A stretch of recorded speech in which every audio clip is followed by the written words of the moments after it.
And now a message from our friends at Fetching Food. The 1970s and 80s had Elbow, Gravy Train, Purina, Meow Mix, and Bell Bottoms. You've changed your clothes, now change how you feed your pet. Like Bell Bottoms, kick the kibble and join us in the 21st century with the healthiest diet for dogs and cats. Feed naturally, feed raw, feed Fetching Foods.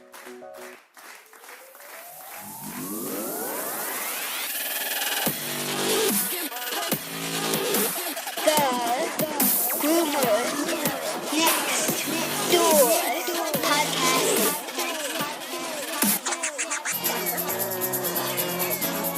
I'm from Missouri. That's all I know. Hello, pups and kittens, and welcome to another fun-filled and informative episode of the Groomer Next Door podcast. I'm your host, Kris Green, and joining us this week, she's a musician. She has made short films. She has done just about everything imaginable. She has a great series called Catastrophe on YouTube as well. We are joined this week by Alana Grelyak, and I am so excited to be able to sit down and just kind of riff with her. She seems like a really cool lady and somebody that I honestly think that we have very similar personalities, so it's going to actually be a real fun episode to go into. But before that, let's go into our fact of the week. Adult cats only meow to communicate with humans. Now, I can honestly say I don't know if that's entirely true, but you know what's funny? I always tell the story that one of my cats, the one that was born on me, the only cat that's not a rescue, I named him Callie, her Callie, because she's a calico, and at the time I had just moved to the Midwest from California, and I think I was a little homesick. So I named her Callie, and, you know, it's not the most clever or creative name, but, you know, it stuck. Every morning when I get up, the first thing that Callie does is meow, and her and I have conversations, and I honestly do believe that, I do believe we actually talk to each other. Well, by that sound, Alana is about to enter the podcast, and you know what? You guys are all in for an absolute treat. So sit back and enjoy this episode of the Groomer Next Door, and welcome Alana Grelyak to the podcast. Oh, hello. Hold on a sec. Dad, we have a guest on the podcast. This week on the podcast, we have a YouTube sensation superstar. And really, honestly, you are a superstar. And we're going to get into all of this and more. This week, we have Alana Grelyak from Catastrophe web series, and it's on YouTube, who is joining us. And she has so much to talk about and so many good things to go with. So thank you for being on the podcast. You're welcome. You're very generous by calling me a superstar. Thank you. Well, nearly 100,000 per series. I mean, that's pretty good. That's not bad. It took us a while to get there, but we're happy with those numbers so far. Yeah, I would be. I would definitely be.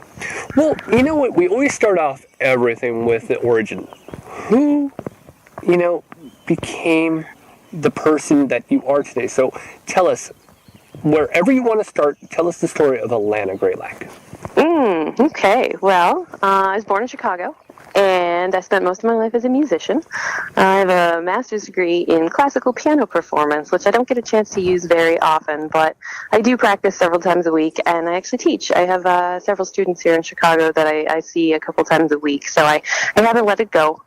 After that, I spent some time doing writing for various magazines and publications, a lot of online stuff, and I've done work with technical magazines, and I did a lot with music reviews, and then I got into photography. I had a really awesome photographer I found out was living next door to me, and I met him through one of the magazines we were working for at the time, and his name was Barry Breckheisen, and he agreed to lend me his camera equipment until I could get my own. And so I ended up getting to shoot Lollapalooza in 2007 and a lot of really cool bands and stuff in the next several years.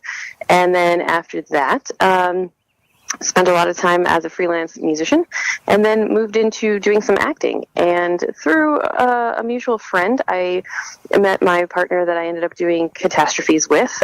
He was an aspiring filmmaker. His name's Michael Gabriel. And we did a lot of short films, and we got them into festivals, and they were doing really well. And then I had this idea to do a cat film, and an opportunity came up to actually publish it, and we did that, and that's how we got there. So I went from music to writing to photography to acting to filmmaking. And here I am. So you've done really nothing then, is what you're saying. A very lazy person. Very much so. Boy, I mean, you need to make some content and put it out there. Boy, nah, nobody will want to see it.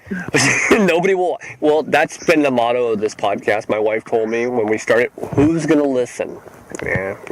Well, I at least proved her wrong on one thing. No, I got one. Yeah. Well, so, I mean, I'm trying to wrap my brain around this. So classical. Now, what kind of music do you prefer to actually perform? Is it kind of a hybrid classical that actually can take on its own, or is it really just that? It really is classical music. Like my favorites are Rachmaninoff and Franz Liszt, and I love Russian Romantic music, and very strictly classical music. But I did do some singing and songwriting for a while, which I haven't done it too much recently. I used to play at bars and clubs and things, but I did get to put it to use in the web series because I ended up being the musical composer for all that. So that was a really fun project, which was very, very far away from what I was doing as a classical pianist, which was a lot more strict. I've heard only a little bit of some kind of hybrid, almost like a rock and classical put together, and I love that marriage of the two together. I don't know what there is, but it just sounds so good, and I would almost kind of like to hear that as a modern day type music that's actually performed, because you're bringing back the classic, the original, and then adding a new element. Just always thought that was the greatest. Are you talking about like when they take classical music and then kind of mix it into something? Or are you talking about like when they have, because for me, like when I do music, I try to make it very melodic and use, harmonies that you would hear in classical music, and do a little bit more in-depth work with the chords and the chord progressions than you generally hear in pop music or things on the radio. Well, yeah. I mean, I like it to be classical that's been incorporated into something that's a little bit more rock kind of based. I guess in some sense, one of my earliest thoughts that would probably kind of give an idea is Metallica did an album with the San Francisco Philharmonics, and they put them together, and it was just so cool just to hear two different styles kind of married each other. I just loved it, and I've heard a few others do it, and it's like, we should be doing more of that. Get rid of the Bieber. Well, I'm sure even the Bieber has his place. Oh, boy. Yeah, he has his place, all right, but more like in the bargain bin. This is not in your house or your car. I got it. God, no. If that ever touched my iPod, I swear my iPod would implode. Now, obviously, Chicago is really probably one of the, if not the birthplace of so much music. So I can see where you have blues, you have a lot of classical that come out of Chicago. So I can really see how that became an interest for you, because it is all over the place. It is, but I don't know how much that factored into it, because I remember when I was a kid, my mom came up to me and I was watching some old Godzilla movie, I think. I was about 6 years old. I was lying on the couch, and they had seen that I had an interest in music because my father had brought an organ for himself, and he was teaching himself, and I walked up and kind of was able to copy the things that he was doing. And so one of the biggest life decisions I ever made, I was lying on the couch, and my mom said, "Do you want to take piano lessons?" And I was like, "Yeah, whatever, Ma." And that's how I ended up with a master's degree. That's it's funny because you left out all the hard work that goes with it. You're like, well, I decided, okay, sure, I'll take up piano at 6, and then all of a sudden the master's degree came in the mail. I mean, a lot had to actually work. So in acting wise, what and of course it kind of all stems to talk about our main topic here, but now, of course, you're in your videos as well. But what brought you into acting? Because I guess you could say music, acting, they do kind of go hand in hand. But what made you think, oh yeah, I'll try this? Because I'm an overachiever? Because you were bored one day? I mean... No, I just always had I don't know, I was always drawn to acting. It was something I always liked, but something I was too embarrassed to try.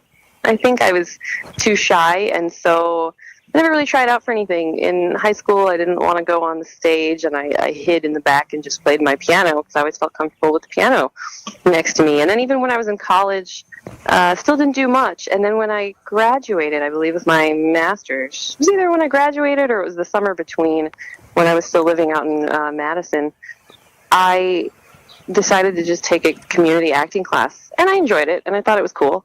And so when I moved to Chicago, I thought, all right, you know what, I'm just gonna give it a try and see how it goes. And so I started taking some classes here and on and off doing that. And then I met more people in the community, and it just kind of went from there. I haven't done a lot of stage acting, I can't say, but it's just something I've always really liked, and I would love to be doing more of it now, but I just haven't had a lot of opportunities outside of the web series and the films that we made for festivals a few years ago. You kind of have a resume, though, so, I mean, kind of could do it. I do. It's, God, auditioning is hell. I mean, you got to have the photos, and then you have to go get called in, and, you know, I have a full-time job right now, and so I don't know, you know, I could, I guess, try to go audition, and I probably should, but everything has just been seeming so busy lately that to put that on top of it while trying to keep up teaching, full-time work, my own personal musicianship, and owning a little house in Chicago is it's been a little daunting. I want to, though. I would love to get back into it. Now, you have this small little, you know, thing in Chicago called Second City. We do, I've heard something. I mean, it's a small little production, nothing major. I would think that would be something you'd be all over. I should be. I never did a lot of improv. I know that they do a lot of improv and comedy classes there. What was funny was that, so Michael, when I first started working with him on the web series, we were doing some other films, and he wanted to do horror and like dramatic films. And I was like, no, I want to do these little comedy scripts. And he's like, I just don't think you can be funny. And I was like, no, I can do it. And he's like, I don't see you as a funny person. And then, you know, it seemed to work out. I don't know. People laugh when I say things, which is great. Sometimes it's hurtful. I don't mean to be funny, but, you know, for the most part, that has worked out. And then I took a couple classes at someplace in Chicago. I think it's called the Green Room, and they laughed at me. And he was like, well, now if you come in for audition, I expect you to be funny. And I was like, well, that's a lot of pressure. So, yeah, but I never did any improv, and I don't know. I think I'm still shy. I think that's a big part of it. I'm still shy, and I'm still a little awkward, and people would say that that's not true, but it takes a lot for me to step out on stage sometimes. I completely understand. I mean, it's really easy to be behind a microphone and kind of have the comfort like this. But going out there, it is on my bucket list to do something in our community theater, just to step out there and say, okay, I did it. But when are you going to do that? When I get the nerve. Once the actual nerve actually comes out, then yes, I'm going to do it. But it's definitely something I want to do. But I find that improv is probably the easiest thing out there, because you're just kind of creating content out of nothing and just spitballing. I mean, it's a lot easier. But that's so hard. Yeah, but that's so hard because you don't have the time to play it in your head. You know, when I wrote these scripts for catastrophes, you know, I got to run it by people. I got to play it over and over in my head, and then even on shooting days, we would run. Here's an A, here's a B, here's a C, and kind of fit them in and see what's funniest. But the improv, that takes some skill. I don't know. Maybe we should challenge each other. You do yours, and I'll do some improv, and we'll reconvene and see how it went. Hey, I'm in. I just think that almost in a sense, the funniest things happen without thinking about it. And that's always been my thing. I mean, I'll just start doing whatever, and I don't care. I mean, whether I'm around kids, and I'll obviously put my jokes to a rated G, or if I'm around my own age, and of course then it becomes appropriate. But it's sometimes, I don't know. it's easier this way. And honestly, from what I've seen in your videos, I would think that they were all improv because it's well put together in that area. It was kind of funny. I'm a little shocked. Thank you. We did do some improv. I mean, we felt comfortable with each other, obviously. We were always a very small crew. My co-star on that is Kris Flanagan. And actually, we haven't really been filming a lot because Kris moved to Los Angeles because he does want to do all the auditions and everything. So he's given a tryout in Los Angeles, and I'm still here in Chicago.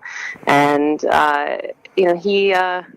we were very comfortable with each other, and so we could do some improv on camera, and then if it worked, great, it made it in, but if it didn't work, not so bad, and then there wasn't an audience staring at us and lots of awkward feelings and, crying backstage. But, I mean, I do agree, there were some times where I found out last minute, I think they asked me to host one of the Internet Cat Video Festivals. I assume you may have heard of those. They went on tour. And they came to Chicago, and so they asked me to be the host, and Kris wasn't able to be there, so we had to put him up on the big Skype camera behind me. And he was only able to be there for one of the 3 shows I had to host that day, so everything else had to be completely on the fly. And I think you're right. Like, when I wasn't thinking about it, people were laughing. And when I was like, hey, they were like, no, that's not funny. Anytime you think, oh, this joke is going to land, they bomb every time. Every time. And I practice a lot of my stuff with my 9-year-old, and she finds everything funny. So really it doesn't translate when you take it out. So don't try that. But it's such an ego boost. Yes, it is. But when you try it, when you're around other people and they don't get it, yeah, Teen Titan jokes or Amazing World of Gumball, anything that's a cartoon that most adults are like, I have no idea what you're talking about. Yeah, those are terrible ideas to reference. But hey. So I'm gonna go with that. I don't know what you're talking about either. Exactly. See, any parent that has kids at this age, they're like, I know what you're talking about. But for the most, they're like, what are you talking about? And why are you watching cartoons at 36? There's never an age. By the way, the kids you hear screaming, those are not mine. I don't have any. Well, you do. They're neighbors. Right. Those are the neighbors' children. I have cats.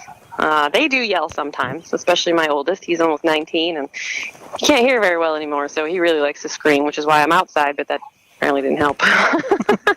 Well, occasionally we get some of, this one thing that they call Chicago, the Windy City. Sometimes we'll get a little brief of that, and so I kind of, since you referenced it, I thought, cool. Well, let's go into the How Did Catastrophe series all begin, because there's always, again, there's an origin story of you, and then there's that moment of, hey, I got a great idea, and a lot of times people will say, I have a great idea when they're drunk. Mine didn't come when I was drunk, I was just working, but what was your idea? How did that come about? And, kind of take us through that process. Sure. Well, I had a cat named Rocky, and a very ornery cat. Everybody loved him, had the cutest little face, but he was such a butt. I don't know what kind of language I can use on this show, so we're going to go with anything butt. You want. I love podcasts because it's free to do whatever. Perfect. Generally, I just refer to him as, my favorite little asshole, because he had such an attitude, and you would walk into his aura, and immediately he would hiss at you. You didn't even have to touch him. And I loved him, and he loved me, and I was the only person in the entire world that this cat liked.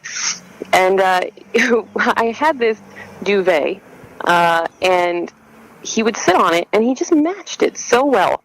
And he looked so cute sitting on it. He was brown tabby, and it was a brown kind of, whitish duvet.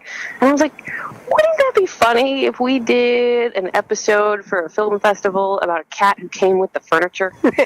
And Michael was like, no, that's ridiculous. And I'm like, no, trust me on this one. It will be hilarious. He's like, I'm not doing that. And I'm like, come on. He's like, nobody's going to want to watch that.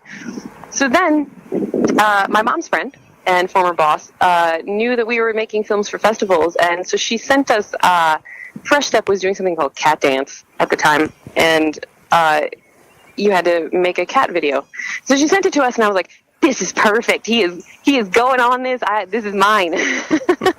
So I convinced Michael that we were going to make this cat who came with the furniture thing, and we ended up calling it Catalog. And it was kind of loosely based on like an IKEA joke, because that's where the comforter was from. And We made up a little catalog, and the whole thing came with this cat and how we had just moved into the house, and they delivered him with the furniture. We had to figure out how to live with him. And we sent it to Fresh Step, and they really liked it. And they called us, and they're like, we're going to fly you to Park City. Are you okay with that? And I was like, yeah. So they flew, at the time, they just flew me out to, because it was only for one person at the time. So they flew me out to the Sundance Festival. And they had Catdance kind of as like a little side party during Sundance. And the first time they did it, it was a popular vote, and we didn't win. We tried really hard, but we didn't win at that time. So then the next year we entered it again, and we got in a second time. And this time they flew 2 of us out to Sundance. And that time it was for like $50,000. Again, popular vote. Again, didn't win. Really tried hard again. The third year, they're like, do you want to enter again? We're like, really? You really want us to try again? So we did a third one, and we put that one in there. And they're like, guess where you're going? I was like, oh, Sundance? They're like, yeah. I was like, great. Let's go to Sundance again. And that year, it turned out they were not doing popular vote, and they had a panel of judges. And that year, we did win, which was great. And at the time, Michael had been looking for a film mentor for himself, and he found a teacher at one of the film schools out here. I think it was like Tribeca. And I don't remember his name, unfortunately, but he told him, I think he said to him, like, dance with the girl that you brought. One of those cliche things. He was like, what's working for you? And Michael's like, it's weird. It's the cat videos. He's like, okay, do that. So we were like, well, what can we do with this? Well, we can come up with a web series. Okay, well, how many are we going to make? Well, let's do one every 2 months, and we'll make them about 8 minutes long. And we'll see where it goes from there. And so we made like one, and we started getting it out there, and people liked it. So we were like, well, maybe we need more content. So we started doing these catastrophes tips, which were really short. And those started getting out there, and more people liked it. And I was like, well, how do we get this out there? So I started I started the blog earlier when we got into Catdance, because remember when I said that they were trying to get votes? We needed votes. How do we solicit votes? So I started a blog called catinthefridge.com, which ended up actually then going on to win several awards from like the Cat Writers Association. I won Best Blog one year, and won a few BlogPaws Awards. And my premise was special needs animals, and so I tried to get special needs pets adopted, which I did actually, quite a few of them, and we raised a lot of money. And so I was running these 2 things concurrently, which is Cat in the Fridge and then the Catastrophes web series. And then we got, I assume you're familiar with Lil Bub. Mm-hmm. So we had met Mike Berdovsky, her dude, and he was like, I'm with Discovery. Do you guys want to try that? And we were like, oh, sure. So then we ended up on the Animalist Network, which then promptly fell apart. And they decided to close it, and we just thought, let's just do this ourselves. And so we just kept pushing it and pushing it and pushing it, and we came up with the whole idea. We got it all out there, and we just kept, messing around with what kind of content we wanted to put out there, and it just turned into what it was. And it is a juggernaut. I mean, seriously, crazy juggernaut, which, there's 1 million channels on YouTube. So the fact that it hits so high, and really honestly, the first thing I said to you before we started recording is, you know what, you are in a different spectrum when it comes to your show, where it's not long enough, where people probably say, yeah, you could cut yours down, but we were talking about it before, and I wanted to address it now, of course, because it is interesting. Why are they only, between 90 second and 3 minutes? Well, when we initially started with the 8 minutes, people were like, that's too long. Web audiences do not want to watch 8-minute videos. And we were like, oh, all right. And so we started looking at the YouTube metrics, and you could see sometimes that people would start to drop off at like 5, 6, 7 minutes. And I guess we didn't have the audience at the time, so we thought, all right, let's do things that are a little bit more consumable. And when we were with Discovery for that short period of time, they were trying to get us to do things that were between 60 seconds and 3 minutes. And Michael's motto has always been, leave them wanting more, because it is better to have a show that people are like, oh, I wish that was longer, than like, I got a little bored. So I think, that's probably the best compliment you could give us. And I don't know that we would change that. I don't think we would even want to make things longer unless Netflix decided to call us and offer a 30-minute show, in which case definitely would make things longer. Thinking of Netflix, I said this joke out loud today where I said my wife wouldn't actually be seen in public with me until I get a Netflix series. I don't know why that sounded funny, and it was randomly. I said it to a dog, ironically. That's the best part.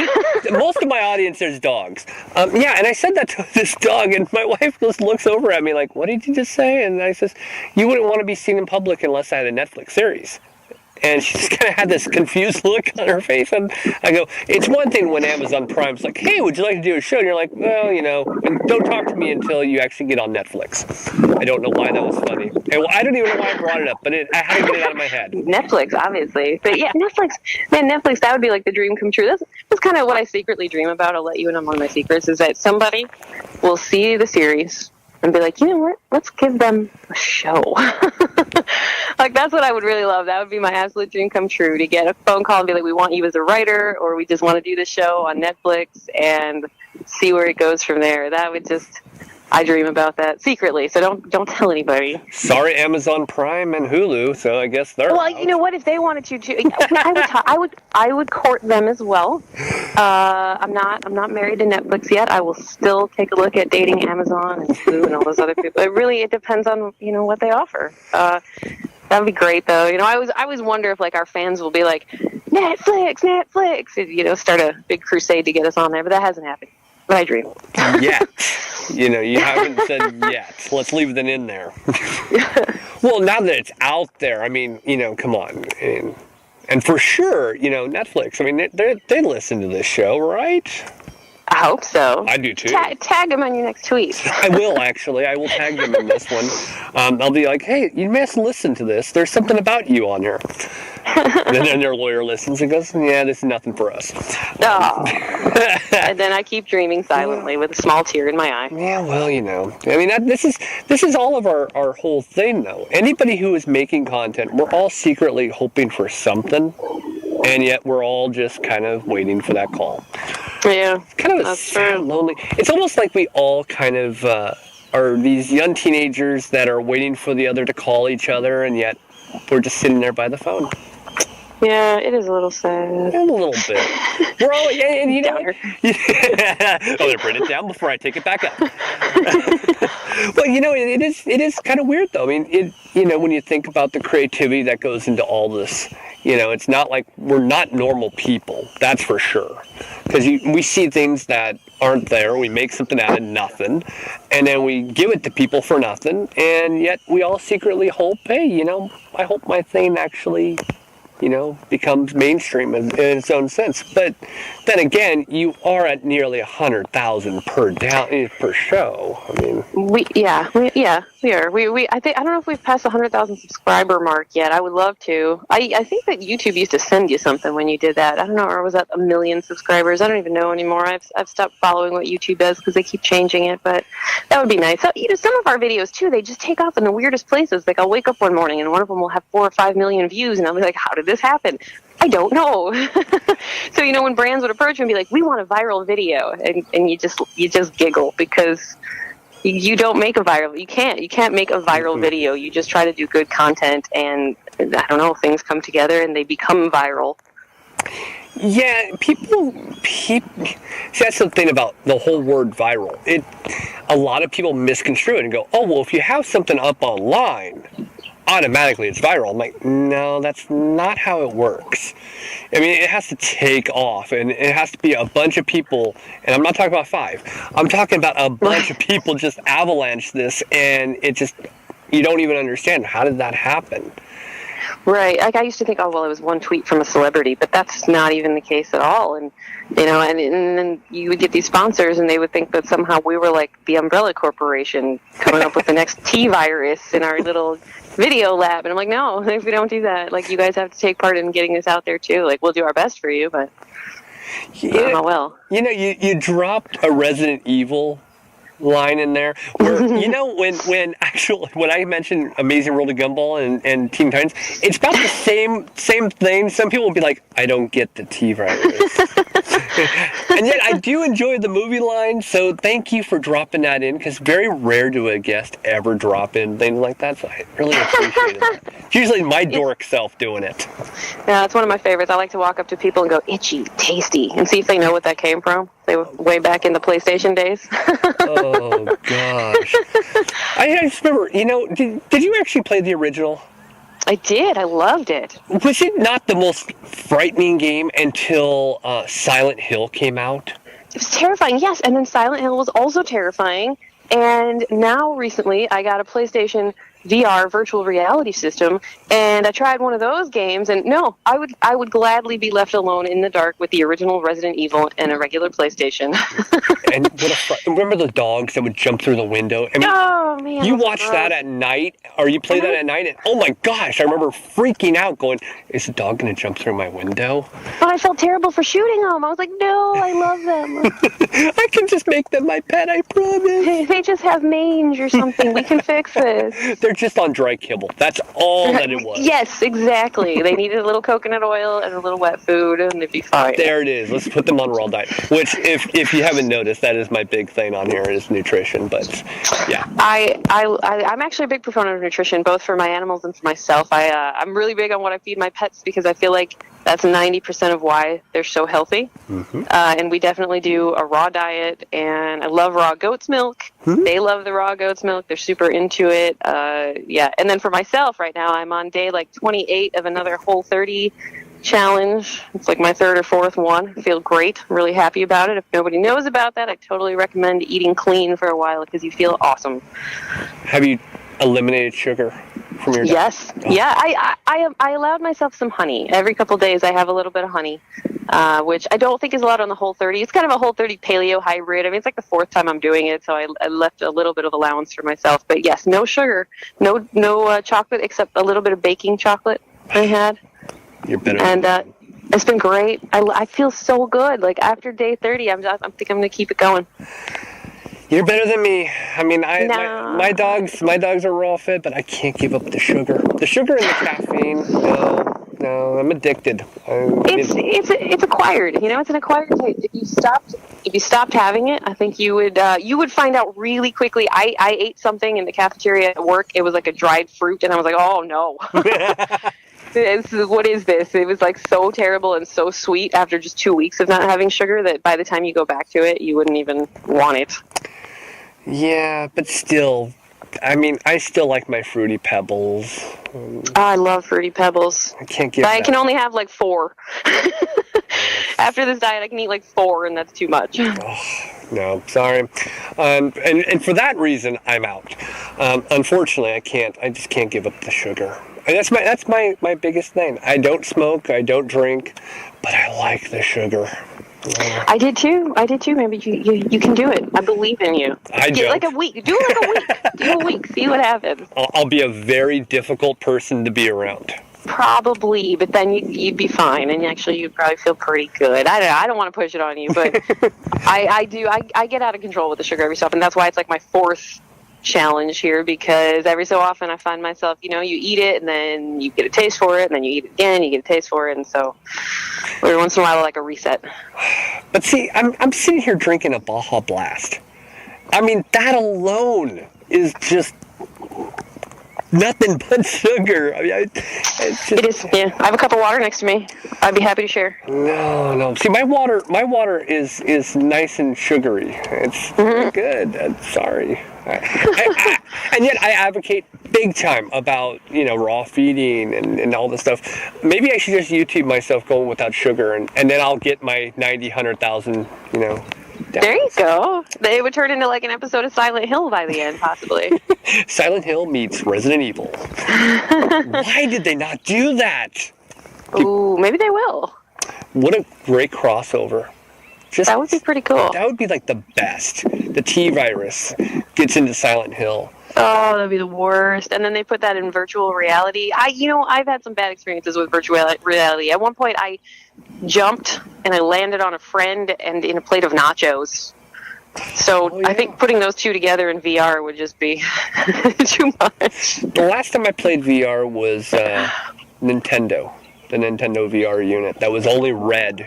Wait, they have one? Oh, yeah. I would say 15, 20 years ago. Nintendo VR? Oh, yeah. Yeah. Huh. It was awful. It was awful. But it was fun. I can imagine. No, the PlayStation one's pretty cool. If you haven't checked it out, I really like it. I just don't have... I play a little bit. I still play to this day, but I don't get to play that long, so I'm like, I don't either, but I'm hoping to use it as kind of a meditation session. I took up meditation recently. I've actually been studying with a Buddhist Lama, which has been pretty awesome. And I got the VR because sometimes it's noisy in the city, and I thought, you know what, I can sit in these little quiet, private places and do my meditation and see how that works. But of course, I end up playing like carnival games or something ridiculous instead. I actually thought you were going to say, I was talking to this llama, and they said, you know what you should do? You should play. I was going to say, what? No, but I did ask him once, what do you do in your spare time? And he was like, I watch YouTube. I like to watch the Dalai Lama on YouTube. Do you know YouTube? Yes, I do. Really? And yet, he's Amish don't have most of them don't have TVs, and yet monks actually are watching YouTube. Well, I mean, he lives in Chicago. I think he's a former monk.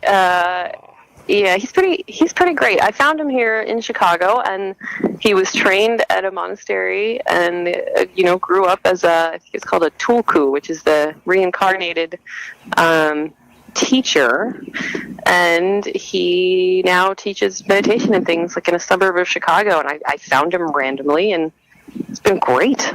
It was really interesting to learn about his culture and to talk to him, and I guess he watches YouTube, but only for like things like the Dalai Lama. I haven't suggested he watch my cat videos yet. I think that maybe next time, maybe next lesson. Like, hey, have you seen these? Again, here's the improv side coming out. I'm just picturing you're walking in downtown Chicago, and of course he stands out because he's dressed like a monk. So and it's the dead of winter, so of course he would stand out. But of course that's not how you met him. But it's no, I found him on the internet. Well, don't we find everything on the internet? We do. But see, I thought you were going to say, I imagine you walking down Chicago and people are like, are you from that cat video? But like that never happens. The funny thing is too, like when I show people the cat videos, they're like, wait, is that you? No, that's not you. Have I aged that much? My God, it's only been 3 years. 3 years. Now, stay out of the sun. Wait, time out. It's really been 3 years? Well, we started it in 2015 maybe, or 2014. I have no idea. I think we might have started at the beginning of 2014, and then it went for a couple years, not for a couple years, but it did pretty well within the first 2 years or so. But I think it's been 2 years since we've put up an episode. We have a couple that are in reserve that haven't been edited yet. Part of that is me. I have to find the time to sit down and do some of the audio. I have to do the audio mix, and I have to do the music on that. So that's me. So I am hoping to get some of them out there. People keep emailing us, like, where did you go? Are you guys okay? It's actually been really sweet. I've had a lot of people check in and just be like, are you guys all right? Like, is everything fine? Like, yeah, it's fine. Our actor moved to Los Angeles, and our director got a job somewhere else as a director, and I'm doing some other stuff. I have a secret radio show in Chicago that I don't tell anybody I have. Doing that. Hey, at least you have that. That's still not bad. I do. No, I do. I like that. And I still have my blog. I'm still doing that. I mean, and we do have these episodes that are in reserve I would like to get done. We just need to kind of regroup and figure it out. But, and then, I did want to mention, too, I don't know if you were going to bring this up later, but we were going to be donating a large portion of it to a rescue this year. And I was about to. Okay, bring it up. Well, Let's go. Hit it. I loved how you segued into it. I was going to say, let's talk about Kitty Bungalow, Charm School for Wayward Cats in Los Angeles. Yep. And how you're actually donating proceeds. But, we've been going so well. I was like, well, why derail? So, hey. But I like how you did that. I liked your segue better. Thank you. So tell us about it. Well, Kitty Bungalow, Charm School for Wayward Cats in Los Angeles is a really awesome organization. I met the founder. Her name is Shawn Simons, and I met her at BlogPaws, and she went out there trying to get some attention for this thing, and she's amazing. She's just one of the most wonderful, amazing people that I know. And her husband, Kyle, who has helped her get, this thing done. And they kept finding kittens under their porch in their house in Los Angeles, and she didn't really like cats, from what I understand, and she had to really kind of learn about them, and she thought, well, let me give these away. And then they had more kittens. She's like, okay, I'll give these away. And then they had more kittens. And she's like, okay, how do I stop this? And so she learned about TNR, and then she started this whole project. And she gave up a well-paying job as like a producer. I think she was like connected with, I don't know, I think Bridezilla's at some point. And she gave that up to do this work, and it has just been exhausting for her. Like, I can see how hard it is, but she has done amazing things, and they put on a gala every year in Los Angeles, and they have guests like Fred Willard, and I think, I want to say they had, don't quote me on this, I want to say they had Zooey Deschanel recently, because they just did their show like a couple weeks ago. And so when she met me, she was like, "You're a composer." And I was like, "Yes." And she's like, "I need you to compose something." And so I did a little 5-piece jazz band piece for Nora, the piano cat. And we edited the video together so that it looked like Nora was playing a little concerto with this jazz quintet. And it went over really well. And so after that, we got to know each other. And I love what she's doing, and she specializes in taking, she says, hissy kittens off the streets of Los Angeles and socializing them and getting them into homes. And she does as much as she can with that. And they're a great organization. And so since we haven't been in production, usually we would give like 20%, we would save that for our production because everything was coming out of our pockets. So if we made anything off of YouTube, we would put it back into the series. And since we haven't been doing production, I talked to Michael and we decided that we were going to give that 20% to a really awesome rescue. And so he let me pick, and I picked Kitty Bungalow. And so until we set a tentative date for June 30th of this year, and everything from January to June 30th, from the proceeds, 20% of that, which was our production budget, is now going to be going to benefit those kitties. Look at you. It's not that you're not already an overachiever, but now you just got to take it to the next level. You make me feel so bad about myself. Now I'm going to have to watch the video over and over and over and over and over. Yes, that is the goal. Okay, so put it on repeat. Mental note, have Claire watch Catastrophes. Okay, so now I have my weekend planned. That's going to be on multiple TVs in my house and our tablets. But it is actually worth watching. I mean, I will definitely attach the links. I'll actually just attach your whole list of shows to the link on this. And when I actually publish all this, then everybody can see it there and click it. And Thank you. Don't do them individually. There's like 75 of them. Well, you sent me the actual catalog, so I'm just going to kind of copy that and put it right in there so people can go right there. And then people can go nuts, watch them all. You can have. I've had kids come up to me because I have some piano students that are young, and I found out that they've had parties where they have their friends over and they watch nothing but our web series, and I think that's just so cute and so ridiculously touching. I love it. That is really cool. I personally, I've like I said to you before we even started, I wish my daughter would just watch that instead of some of the garbage that she watches on YouTube. Oh, God. Yeah, there's some things. A little bit. Now, I wanted to actually circle back to the fact that you have stuff in reserve. How are you able to not go nuts knowing that it's there and needs to be edited? It would be like a tick under my skin. I'd be digging at it, trying to get that done. It is. It's on a list. You know what? I bought a rental house in Chicago, and I live upstairs, and there's a lot of stuff that's been going on. So I'm trying to give myself the time to like put all this aside. Like I'm trying to get the house ready. I'm looking for a tenant. That's like number one, and then trying to get all that settled, and then I got to do a couple more shows for my radio show, and then I will do that. It's on the list. It is. Honestly, it's driving me nuts. I want to get that done really badly. I just need to get my shit together and do it. There's no excuse but me. I'm not gonna lie. I can't. It's me. No, you got really sidetracked. You got Blackhawks that you're watching, and then the Cubs are playing. No. Yeah, I don't do sports. So that's what I do. I'll play them, but I won't watch them. Not unless I have to. I'll do both. Yeah, I actually enjoy doing both. It's kind of fun. Honestly, I don't even like to play them if they're like a team sport because I don't like people touching me. I get so nervous somebody's gonna like hit me and like knock my shoulder out of the socket or something. I don't know. God, put on some hockey gear. Oh, it's the greatest. I'm one of those hyper flexible people. So if you hit me too hard, I just fold. No, see, I miss that. I miss that entirely. Being able to strap on gear, go out to a hockey game and play, and come out with a couple bruises. But boy, you felt so much better afterwards.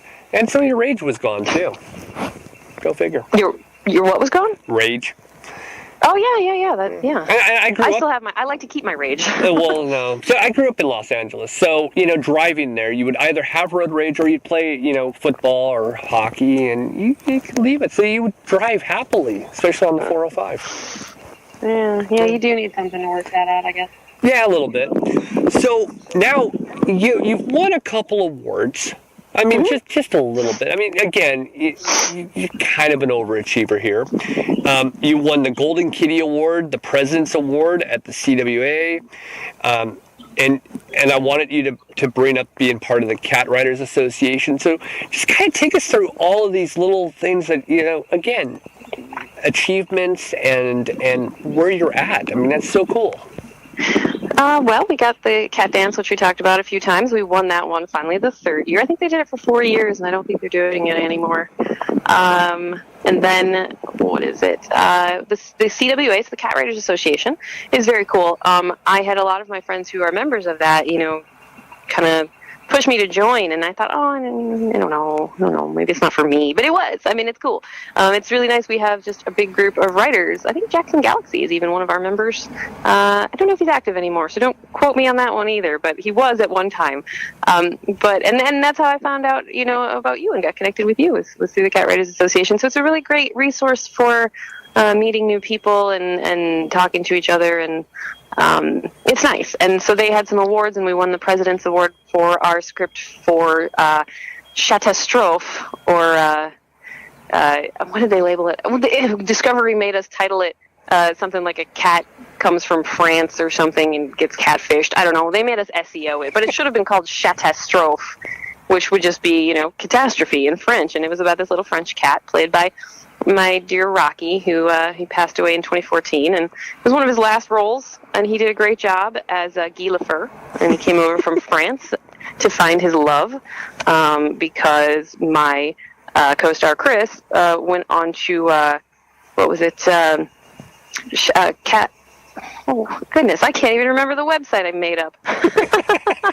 He went on a website, and it turns out it was for cats to come to... French chat. There we go. It's FrenchChat.com. And the whole point is, did you realize that CHAT in French spells cat? So he actually went on French cat, and this little cat shows up at his door, and now they have this little French cat that they have to introduce to his great love. And that one did really well, and I really like that one a lot. And the one that actually won the Internet Cat Video Festival, Golden Kitty, which I have here, it weighs like 45 pounds. Not really, probably like 12, but it's still really heavy. And the one that won that one, I think it was the cat paw one, where we were doing the little fake cat paws, and we did it kind of like one of those old commercials where, what does this cost? What does this cost? What does this cost? And adoption is priceless. Because part of our underlying message was always to try to get animals adopted. Mm-hmm. And that was why I was really passionate about the web series, and still am, whenever I get a chance to talk about it, is because we used adoptable animals as much as we could in the web series, and then we would tell people where to find those animals and how to get them adopted. We did one, actually, for an FIV cat. His name was... Gorilla Biscuit. And he was at Treehouse in Chicago, Treehouse Humane Society, and he had been there for like 4 years.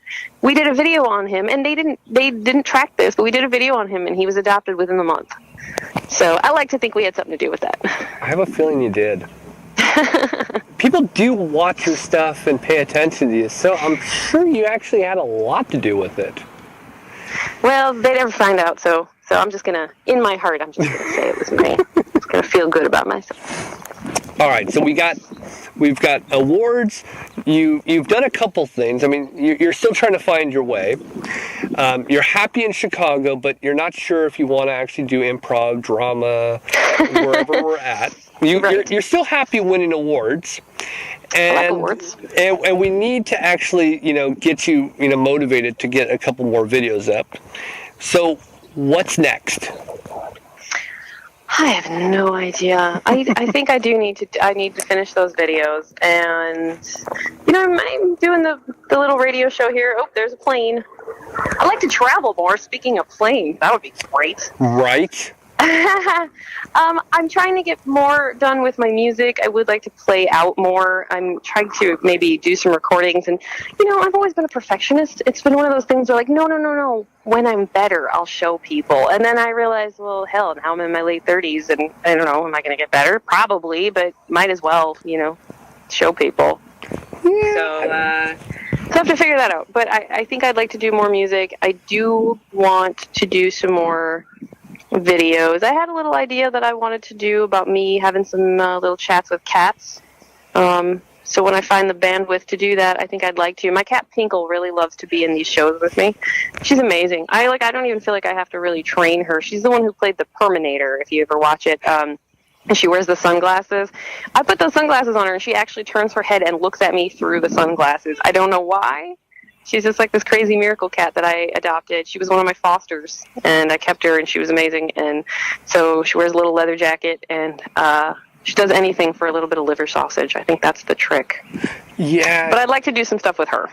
It's funny. Liver sausage is actually costs more than a lot of these poor struggling actors are making. So maybe that's why. It's entirely possible. I'm not going to lie. We did not pay our cats in anything, but pets love snuggles and treats. They're tax-free. Well, did they get taxed, did you say? I don't think so. No. We did an episode on being taxed by them. There's an episode on there where the cat has to, he has to decide if we're getting taxed for I think it's tax evasion on all the cat videos that we did, and he goes through all these things with us. I don't know. That was Louie. That's Pinkle's brother. I fostered 3, and I kept 2 that year. Why is it that working with animals is more fun than people? Because you never know what they're going to do. Although I have to be honest, the days that we didn't have cats on the shoot site were a little less nerve-wracking. Because I didn't know what the cats were going to do. Sometimes I had to change the script around. Like one time in Chateaustraup, we had this whole thing filmed, and I had Rocky with me, and he smelled another cat under the door.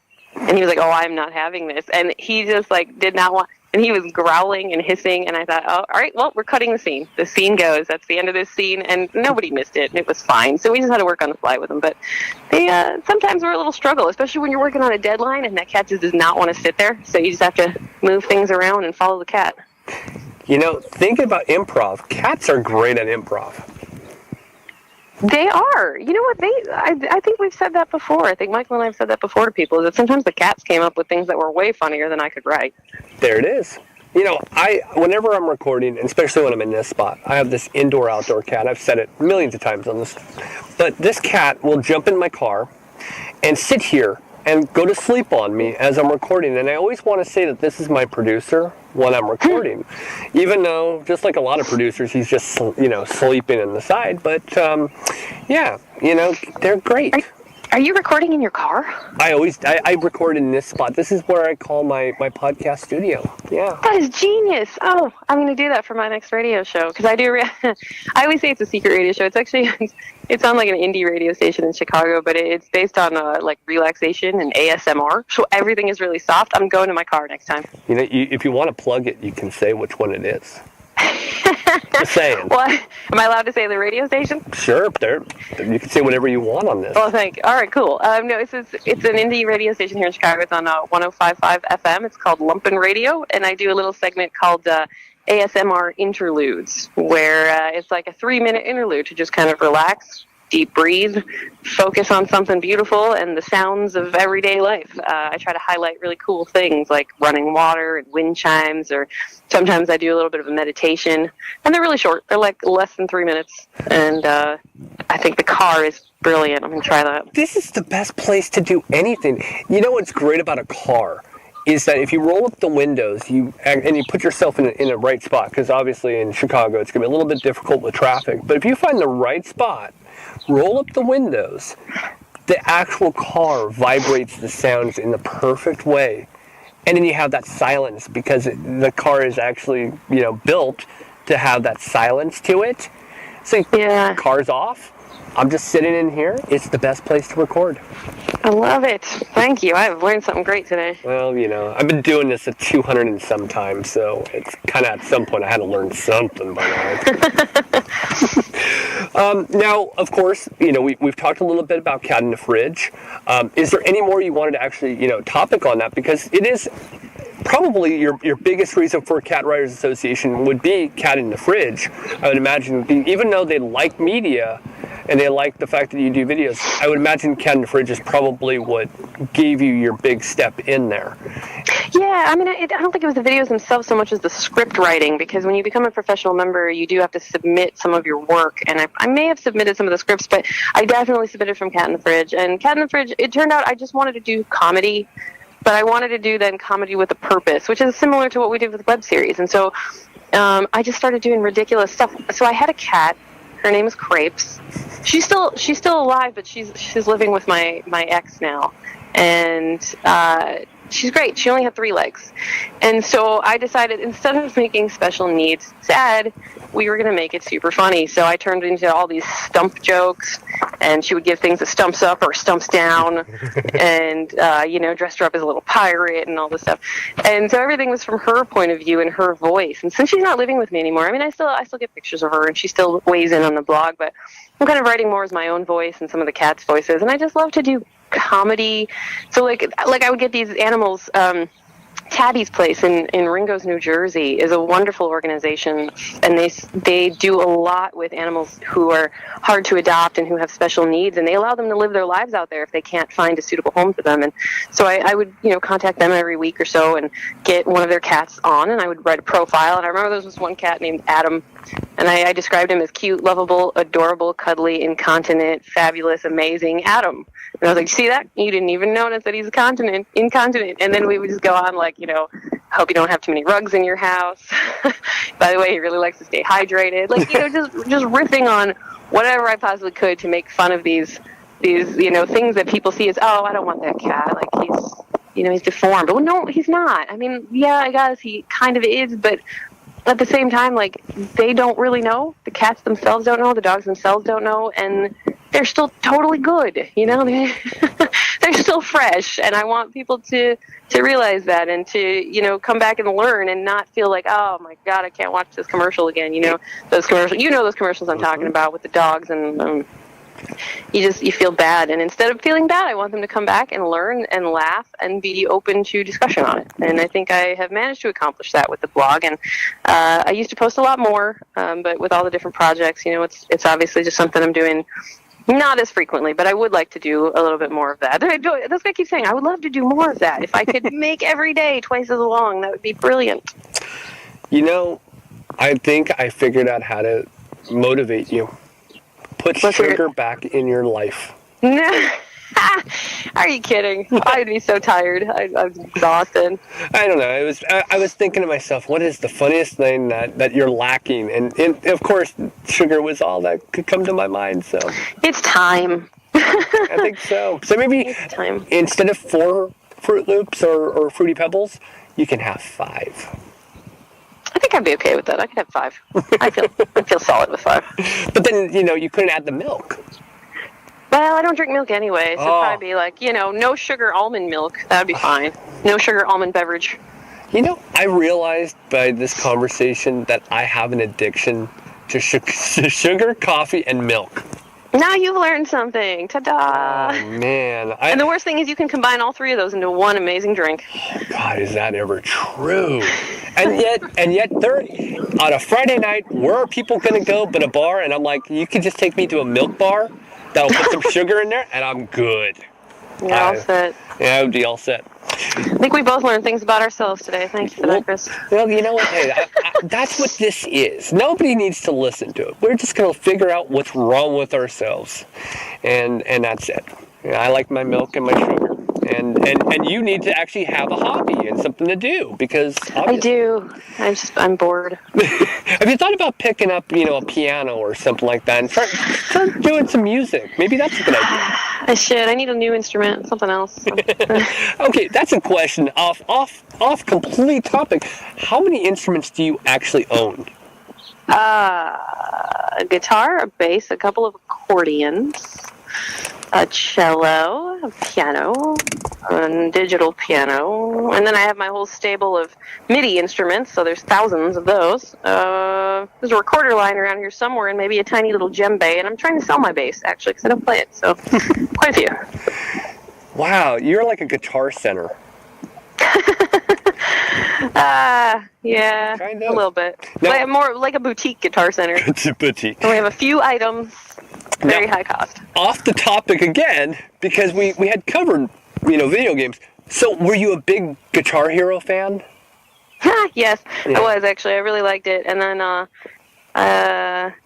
so somebody threw out my guitars, so I couldn't play that anymore. But I did get the new one, and that was cool for a while. But I decided I needed to put less time into Guitar Hero and more time into actual piano. So I swapped him out for that. Well, if you remember, was it Rock? It was Rock Band that actually came with the drums.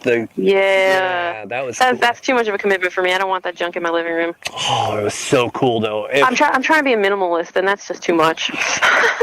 I actually had the whole set, and I even went out and I bought that smoke machine, which why I had to have that stupid thing was pointless.